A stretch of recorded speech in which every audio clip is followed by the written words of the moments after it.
Take me back to your rookie season as a quarterback as we try to put all this in perspective with what Dak Prescott is doing. Granted, it's a different era, a new game, but what were you like?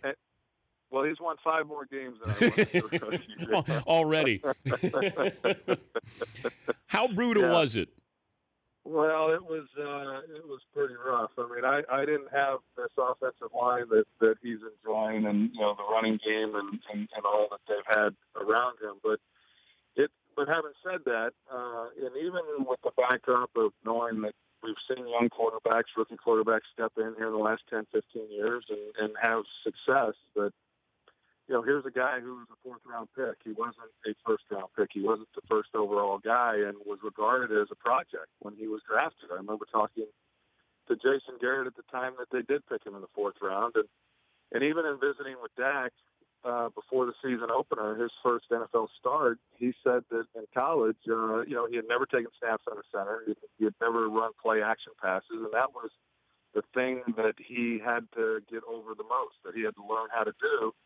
And the biggest adjustment for him when he did get to the NFL, and when you watch him, it looks like he's been doing it his entire life. So he's a very impressive young man. He's mature for his age. He wants to be great. He wants to be successful, and he puts in a lot of time.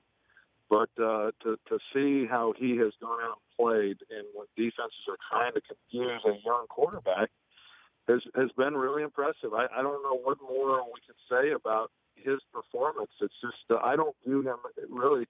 And Dan, this happened in the second half of the season opener against the New York Giants. I found myself judging him like a veteran quarterback in his first NFL start, just because of the way he handled himself on the field and the poise that he showed. Can he win the job? Can he win the job? Yeah, I think he has won the job. Tony's 15-4 in the 19 games that he has started, but he's missed a number of games. He's only played in 4 games in the last 20-something. So I just think that, as I said yesterday in the broadcast, that to get the momentum and confidence that this team is currently playing with is hard to do. And why they would risk disrupting that momentum that they have is beyond me, and I don't think that they will. There was a time just a couple of weeks ago that I thought when Tony was healthy, they would go back to him, but that was before they played Cincinnati last week, and I think most people, me included, felt that, okay, now he's going to play a really good team, a perennial playoff team in Cincinnati. He passed that test. They played great. They embarrassed Cincinnati defensively, and then they have to go on the road against the Packers in Lambeau, and these are going to be some real tests. Not only will we get an idea as to where Dak is, we'll get an idea as to where this team is, and they dismantled Green Bay yesterday. So every test that he's been given, he has passed with flying colors, and I can't imagine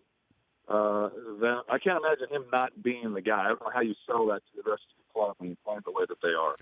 The Dan Patrick Show, weekday mornings on Audience.